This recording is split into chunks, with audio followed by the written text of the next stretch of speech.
waxaan rabaa halkaan inaan ka soo jeedino aniga iyo saaxiibadeyda kale war-saxaafadeedku wuxuu ku saabsan yahay arrimaha xajka. qodobka koowaad wadatashi bulshada rayidka ay yeelatay oo wadatashigaasoo muddo dheer soo socday, wadatashigaasoo ka soo bilowday wasaaradda iyo bulshada rayidka dhexdeeda, dadka shacabka xujayda cabashadooda la dhageystay, dadka ka shaqaysta adeega bulshada maaragtay xajka la dhageystay. hawshaanan isleenahay ugu yaraan waxay soo socotay sanad, ayaa hadda waxay soo istaagtay. natiijadii waxay u ekaatay ama qaabkii loo maamulay waxay u ekaatay qaab aanaan ku qancin. sidaas darteed kadib markaan qiimaynay qaabka wasaaraddu u maamushay, in aysan wasaaraddu waxaa noo soo baxday in aysan wasaaradda awqaafta iyo arrimaha diinta u maamulin arrimaha xajka si ka tarjumaysa cabashada shacabka, isla markaasna ay noo soo baxday inay tuhun ah in culaysaarkii bulshada rayidka lagu hor istaagay awood siyaasadeed iyo mid dhaqaale, taasoo muujinaysa calaamadaha ugu sarreeya ee ku takrifal awoodeed iyo musuq maasuq. yacni muddan waxaan ka shaqaynaynay in wasaaraddu aqbasho in la dhimo qiimaha safarka ee dadka soomaalida xujayda ay ku tegayaan xaramka, isla markaasna meesha goobta marka ay tagaan xaramka adeega loo qabto la hagaajiyo. labadii arrimood in aan ilaa hadda waxba laga qaban ayaa noo soo baxday. sidaas darteed waxaan wasaaraddu waxa ay ku guul daraysatay in ay si furan u tartansiiso dhammaan shirkadaha duulimaadka, kadibna ruqsadaha lagu bixiyo adeeg wanaag. yacni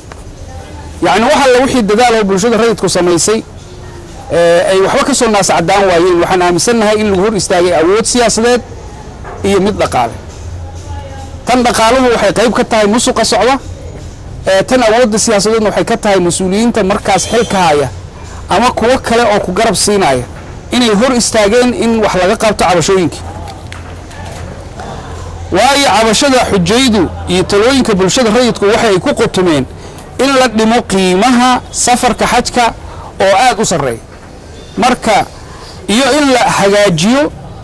adeega goobta xajka. marka aan dad badan waraysanay, goobta xajka marka la geeyo adeeg ay astaahileen iyo wax u dhow midna ma helaan dadka xujayda ah. qiimaha safarka ay ku tagaanna qiimo aad u sarreeya waa. sidaas darteed marka loo barbar dhigo weliba waddamada kale iyo shucuubta kale, xitaa meelaha qaarkood waxaa jirta in qiimuhu qaali yahay,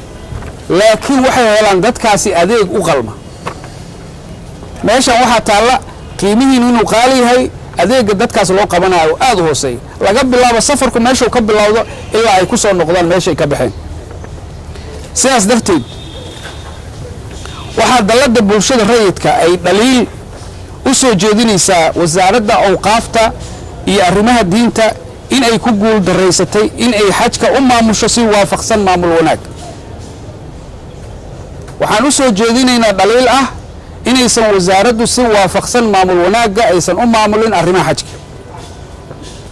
ugu dambayntii waxaan baaq u soo jeedinaynaa hoggaanka sare ee dalka in uu cabashada bulshada rayidka wax ka qabto, waayo bulshada rayidku waxay u qareemaysaa cabashooyinka yacni dadka xujayda Soomaaliyeed xuquuqdooda ayaan u qareemaynaa. bulshada rayidku wax kale ma qabato oo aan ahayn inay u qareento xuquuqda muwaadinka Soomaaliyeed wixii dhiba ama wixii maslaxa ugu jirto. marka madaxda sare ee qaranka waxaan leenahay haddii xajka la musuqmaasuqo wax dambe oo aan laydinku aaminayo oo shacabka Soomaaliyeed idinku aaminayo ma jiraan. haddiiba cibaadadii la musuqmaasuqayo waxa soo haray oo laydinku aaminayo inaadnaan musuqmaasuqayn maxay noqonayaan? marka sidaas darteed si kalsoonida shacabka loo hanto loona haayo ay dowladooda iyo maaragtay hogaankooda ugu kalsoonaadaan, waxaan ka codsanaynaa arrinkan inay soo fargeliyaan. hadday soo fargelin waayeen waxay noqonaysaa marqaati cad oo calaamad ku ah inaysan waxba ka gelin hadday arrinkaa wax ka qabtaanna waa ugu mahad celinaynaa waxaan rabaa walaalahayga kale marka hore inaan sheekh Soomo siiyo oo ku hadlaya afka culimada Soomaaliyeed oo doodana nagala dhex qayb galay arrimahan asaga laftigiisa dhowr jeer soo xajiyay oo soo arkay waa mahadsantiin bismillahir rahmanir rahim alhamdulillah والصلاة والسلام على سيدنا محمد بن عبد الله وعلى آله وصحبه ومن تبع النهج القويم أما بعد السلام عليكم ورحمة الله تعالى وبركاته أيها الحاضرون وأيها السامعون وأيها المشاهدون لنا من كل مكان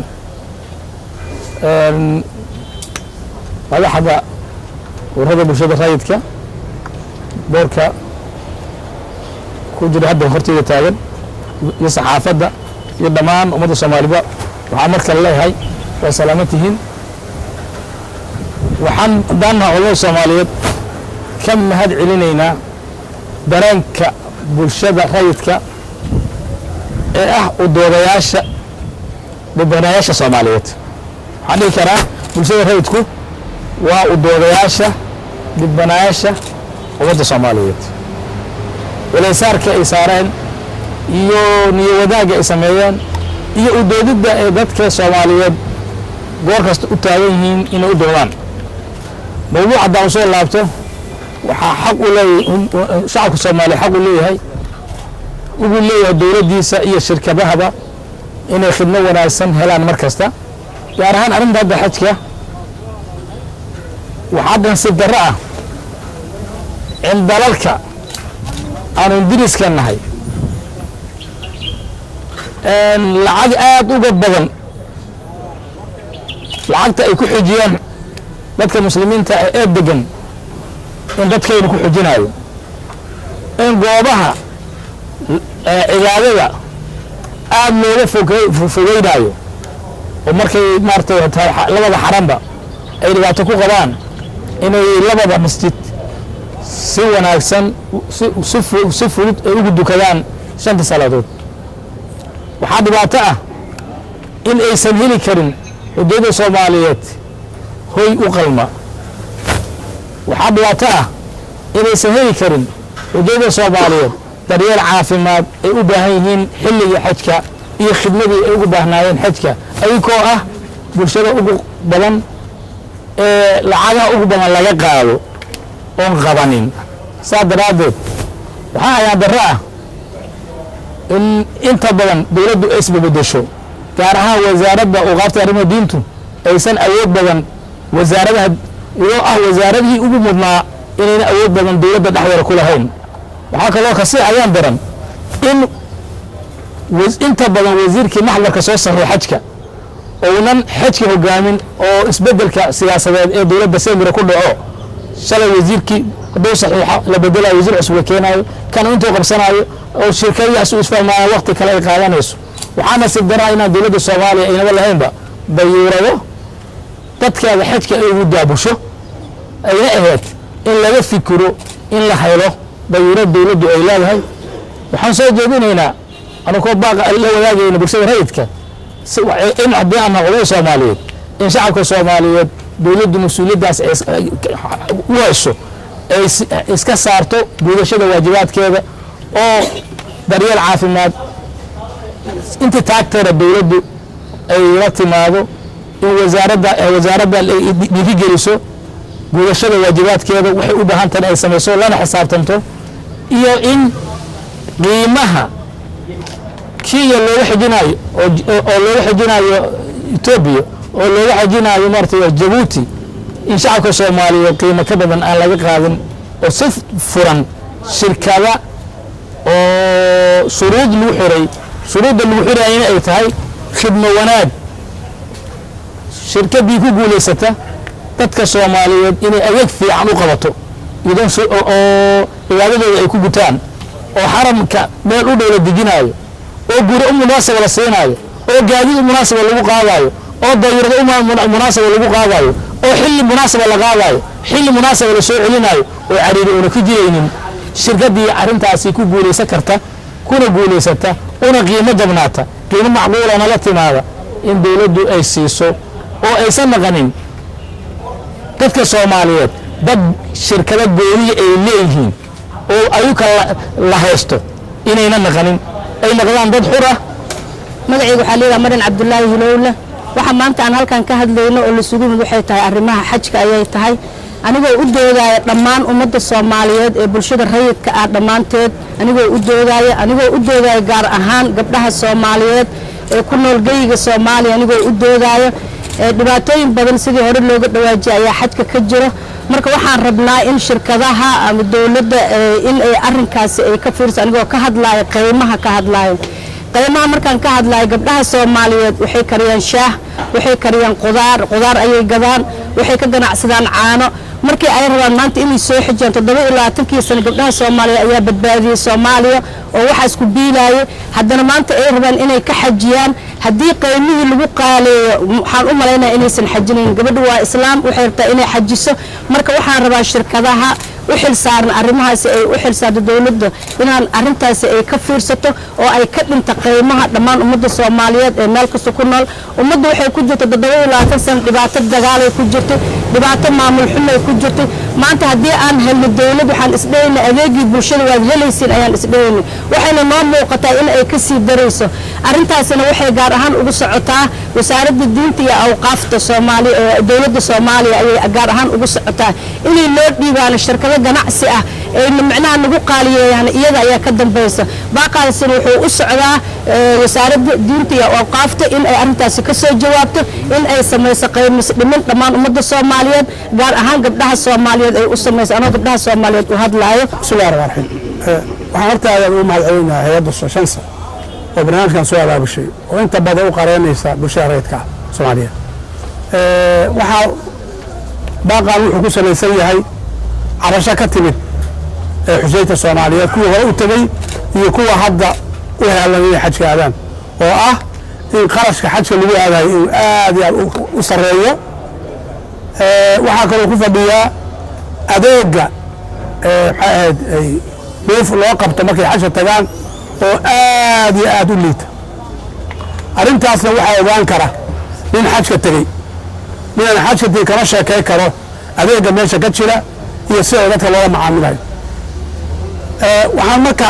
aan halkaan qabnaa bulshada rayidka dhibaatadaas shacabka haysata oo duruufahaada ku jira waxaa loo baahan yahay in dawladdu ama wasaaradda awqaafta iyo arrimaha diintu soo farageliso in muddana arrintaas waa lagala hadlayay in wax laga qabto hase haatee sida muuqata waxaa muuqata inaan weli wax muuqda oo isbeddel inuusan jirin sababo kala duwan awgeed waxaa marka la rabaa oo halkaan baaqaya ku salaysan waxa wey in shirkaduhu ay la mid noqdaan shirkadaha wadannada dariska nala ah qarashka laga qaaday in la mid noqon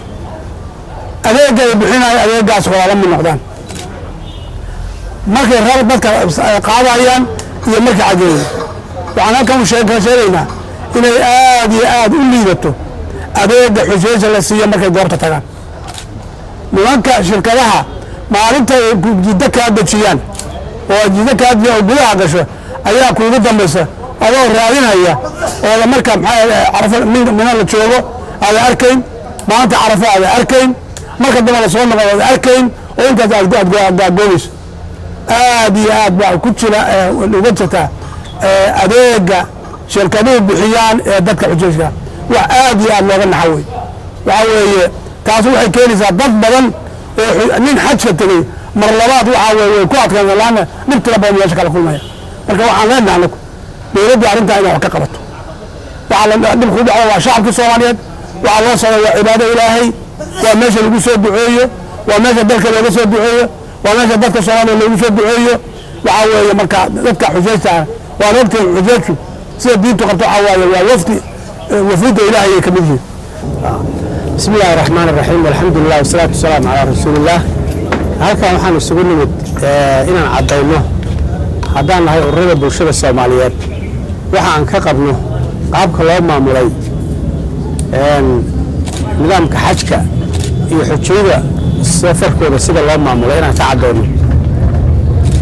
waxaan salaamayaa oo dhammaan aan salaamayaa oo ammaan fiican u soo jeedinayaa inta ka soo qayb gashay halkan bahda saxaafadda iyo ururka sooshansa qaybihiisa kala duwan sida aad la socotaan xajku wuxuu ahaa meelaha ugu dhibka badan oo ummadda soomaaliyeed lagu dhibaateeyo hadday tahay midda halkan dalka gudihiisa iyo hadday tahay dalka dibaddiisaba waa shacabka ugu liitaa muxuu ah oo wax loo qabto waxqabashada ugu liidata shacabka helo baan ka midnahay annaga soomaali haddaan nahay waxaan qaylinaynay muddo dheer baa waxaa laga qaylinayay in wax laga bedelo nidaamka oo shacabka loo naxariisto maanta weli waxaa muuqata shacabkii iyo hantidoodiiba si xun in loo isticmaalayo sida loo isticmaalayaana ay tahay inaysan shacabku waxna qabsan karin waxna ka bedeli karin waxa ay shirkaduhu ku samaynayaan waxay magan uga ahaayeen oo magan looga noqday oo sooshansa ay ka shaqaysay inay wasaaradda awqaafta iyo dowladdu wax ka bedelaan nidaamka oo nidaamku uu noqdo nidaam dawli ah oo dadka iyo inta muxuu ahaa wada shaqaynaysa u danaynaya kama muuqato maanta go-aankii wasaaraddu ay qaadatay wuxuu noqday mid aad looga naxo shacabka Soomaaliya ka naxan waxaana loo baahan yahay mas'uuliyaddii ay lahayd wasaaraddu inay dib ugu soo noqoto ay qaadato waxaa loo baahnaa in la tartansiiyo muxuu ahaa shariikadaha ayada oo loo samaynayo muxuu ahaa shuruudo iyo wax loo baahan yahay inay ku tartamaan oo ay ka mid tahay qiimo dhimista teeda ugu qiimo yar oo ay ka mid tahay mideeda ugu adeeg wanaagsan oo ay ka mid tahay midee ugu diyaarada fiican oo ay ka mid tahay midee ugu haddii la kuureeyo ugu dhaqsaha badan oo shacabka goor horena geynaysa goor horena soo celinaysa waxaasoo dhan lagama fakerin dhibaatada waxaa dareemi kara ninkii shacab ahaa oo xajka aaday baa aad u dareemi kara maanta waxaan leenahay wasaaraddii waa ku guuldaraysatay arrintaa iyada ah waxaana ka muuqata halkaas musuq maasuq iyo maamul xumo iyo nidaam daraa ka muuqata meeshaas waxaa loo baahan yahay in nidaamka asaga ah la soo nooleeyo si sharcigana lagu tartamo waxaa lagu tartamayana dowladdu inay dejiso standard ama muxuu ahaa hab oo hogaamina oo lagu tartansiinayo dadkan iyo shuruudo loo dhiganayo laleeyahay ciddii waxaa ka soo bixi weyda maxaa haddii ilaahay kuu reeyo tilaabaha laga qaadaya dadkii way dhibtoodeen xujaydii way dhibtoodeen shacabkii waa dhibtooday dad baa waalidkiis qaadaya dad baa jireen dad baa curyaan ah maxaa la samaynaya sidaas annaga waxay naga tahay haddaan nahay ururada bulshada haddaan nahay arrin aan ku habboonayn in dalka loogu adeego wasaaradda awqaafta iyo diinta waxaa loo baahan yahay in ay arrintaas ayada ah wax ka qabato dowladdana waxaan ku baraarujinaynaa inay ogaadaan meeshaas waxa ka jira iyo nidaamka dhacaya inuusan ahayn nidaam waafaqsan nidaamka xujayda